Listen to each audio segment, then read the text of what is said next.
Some know him as John. You might even know him as J.R. Many locals know him as the mayor of Myrtle Beach. Visitors to the area last week knew him as Your Worship. Who is he? You'll meet him coming up next on Carolina People.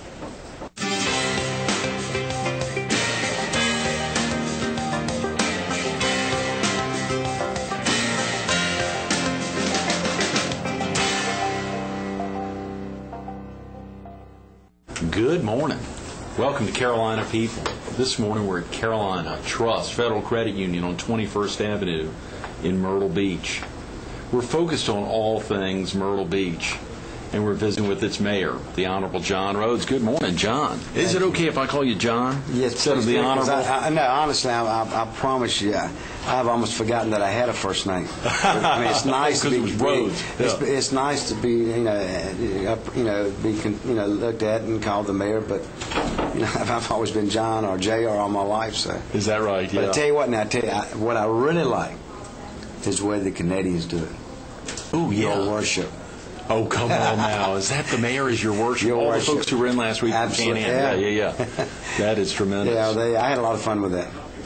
Yeah, that was a tremendous time having them all in, and I think it was last Thursday was the big event when the ribbon cutting and yes. the Ambassador Wilkins and Ambassador Wilson from Canada was here, so we had a great time. I should have opened it up that way. Your Worship. Your Worship. Your Worship. I like that. We ought to lock that up. Well, Mayor Hatley was there the night before. She and I at the dinner, right? And they addressed us as Your Worships. Your Worships. So the mayor and I, Mayor Hatley and I, they told her, you got to wear all this stuff around your neck with diamonds and all. She really liked that. She made that happen. Well, I wonder what the ambassador is then. I mean, that's Your Majesty almost. Yeah, that's pretty much about it. It's really. I mean, it's different. You're the mayor, John. I know. That's a big deal, guy. I mean, that's it's amazing. It really is. It's the furthest thing ever been from my mind. But you couldn't have a greater honor than have the opportunity to be the mayor of the city you basically have grown up in. I mean, I'm born and raised in Raleigh, but I've lived here 43 years, so I guess that I could say I was raised in this town, and the people in this town, helped me be successful in pretty much every endeavor I had, whether it was the restaurant, the hotel, or the beach ball.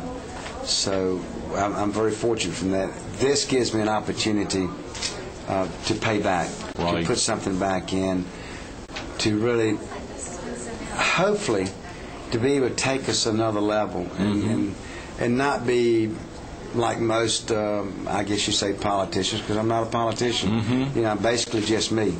And I look at Myrtle Beach the way I think it should be. The city is a business. And when you run a business, you have to learn to think outside the box so that you can stay ahead of time, so you can stay ahead of your opposition. And that way, you cannot be satisfied with just sitting back and watch the day-to-day activities go on. So Myrtle Beach would die if there were not forward thinkers like that. I mean, I truly believe that. It would literally die. And we're very fortunate to have someone at the chamber who thinks like that too, and Brad Dean. And absolutely. His leadership has helped revitalize the Can-Am days, which was big back in the 60s and 70s. So we're excited about that. And it's not a new market, but it's bringing an old market and building it back and revitalizing it tenfold. That's right. And their plans for Sun Fun are tremendous.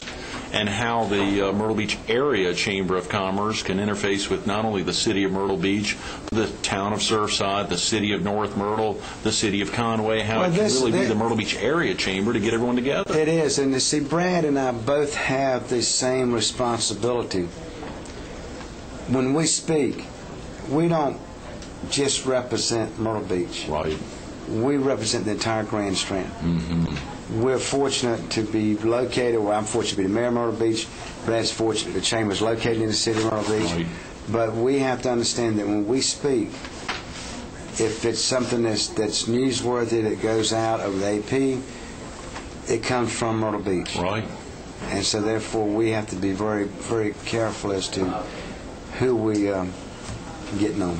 Gary Loftus reminded me of that last Thursday. He was with us on the show and highlighting that aspect of so many folks, even in Charlotte. He reminded me that folks are moving in and out of Charlotte on such a regular basis that a lot of people have never even heard of Myrtle. But when they do, they may not even think it's in South Carolina. And it is such a term to remind folks, not only is it here in South Carolina, but it is a place that a lot of folks visit. So you're right. Recognizing the importance of being that mouthpiece in a very positive way is critical. Well, it is. I mean, we're about tourism. Mm-hmm. You don't promote from a negative standpoint and expect tourism to grow. Mm-hmm. We're all about the growth. We're all about how do we fill those bedrooms? How do we fill those seats in restaurants? How do we fill the amusements so that we can stay in business and be able not to have be devastated when you do have some type of financial crunch because you've been able to build a nest egg because you've been successful over these years. So it's all about promotion. Did you ever have aspirations growing up that you would be an elected official, John? Is that something you thought about? Or you thought about going from mayor to congressman to U.S. senator to run for governor? I mean, I don't. Number one, I don't like Columbia. Number two, I don't like Washington. Number three, they don't have an ocean, they don't have golf courses, and they don't have all the excitement that we have to offer. Yeah. We got great restaurants. Yeah. So why leave? Right. And good words. I like that. And as far as having aspirations and what I'm doing, oh, Lord, no. Trust me. That's the furthest thing from anything I ever dreamed about. The traveling itself would be a night. I mean, just having to be out of the area. Yeah, I mean, let me say, the mayor of Myrtle Beach is a soft mayor, which means that we have a city manager and council. So the city manager runs the day-to-day operations with his staff. Mm-hmm. He's a professional in the field. That's what he gets paid to do. Right. Then let him have the opportunity to do the job he's hired to do and his staff. The mayor of Myrtle Beach is like a gatekeeper. Mm-hmm. That gatekeeper sits and has dialogue with the city manager and with other members of staff as to what they think, get their ideas about what's going on, what's wrong, how do we correct this, how do we correct that, or and I tell Tom Leaf, Tom, I will get off over here in left field somewhere now, and if you think that what I'm saying is stupid or crazy, don't hesitate in telling me you've lost your mind. and I appreciate that, because I do come up with different ideas and different things. Mm-hmm. But I'm there to promote. I'm there to make sure that we're represented all over this country in a positive way. Mm-hmm.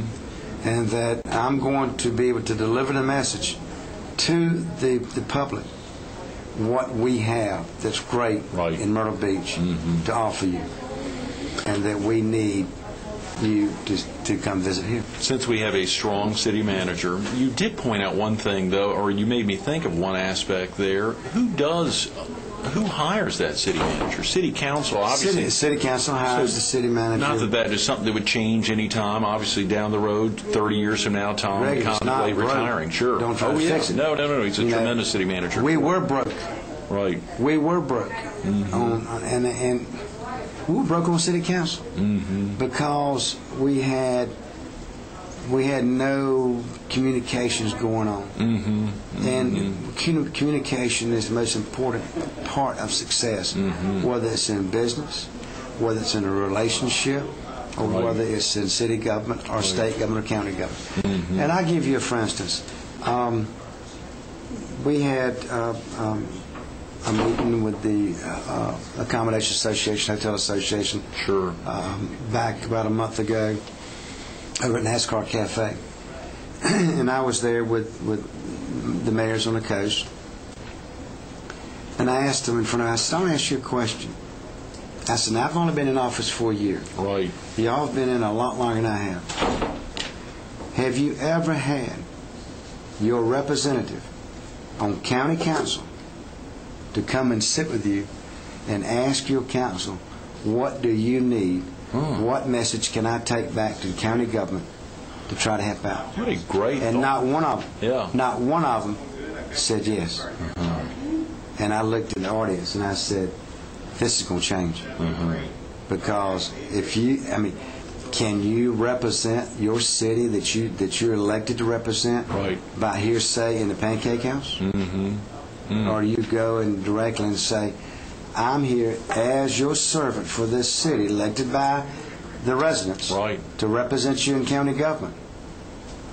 But I don't have to worry about asking you what you need, because I know. Mm-hmm. I heard about it over a cup of coffee yesterday. Mm-hmm. Those are tremendous thoughts. Now, had you had, in that instance, you're talking about having Marion and Brent and some others come together and actually interface with y'all. Well, I've spoken to Marion, I've spoken to Brent, and they both are. Now, I understand in some past years that with the problems that we had, I wouldn't want to have gone and met with City Council either. Okay? So now I want them to take this opportunity to be with us, and let's communicate and know what direction we need to go. That's a brilliant idea. Did they seem to leave the meeting saying, we're going to do something like that? And see, here's the thing. Mayor Hatley had the idea of forming the Coastal Alliance. Right. And the Coastal Alliance is all the mayors on the coast. Right.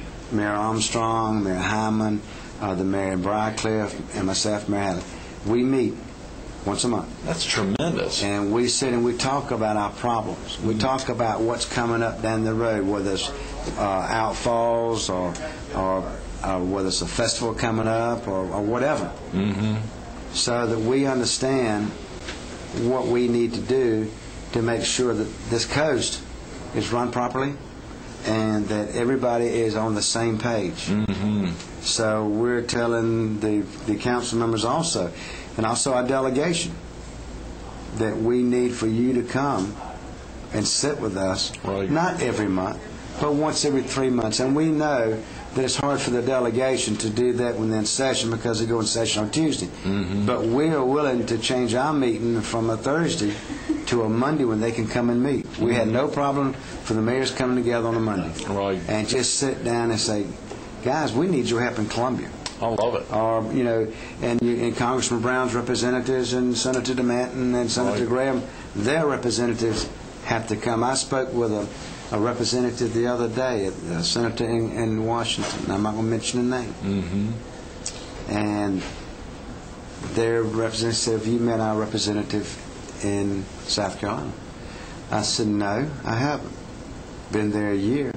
Oh, well, they go down to the Beecher lot and meet with the chamber. I said, well, that's nice. I said, Brad Dean does a great job, and the chamber does a hell of a job, too. I said, but I would think that you'd want to meet with somebody within the cities to find out their needs to take back to Washington. Right.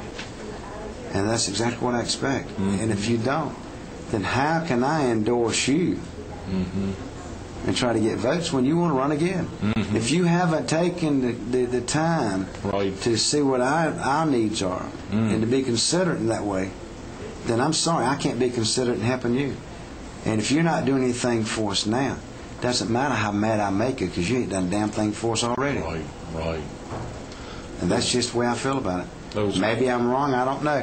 Well, but I really think that it's time to disagree with that? Yeah, who could disagree with that? I mean, it's almost common sense. Exactly, almost just that, commonsensical. How could they not be doing that? And it's showing respect to the people you represent. Sure. Not about the almighty title.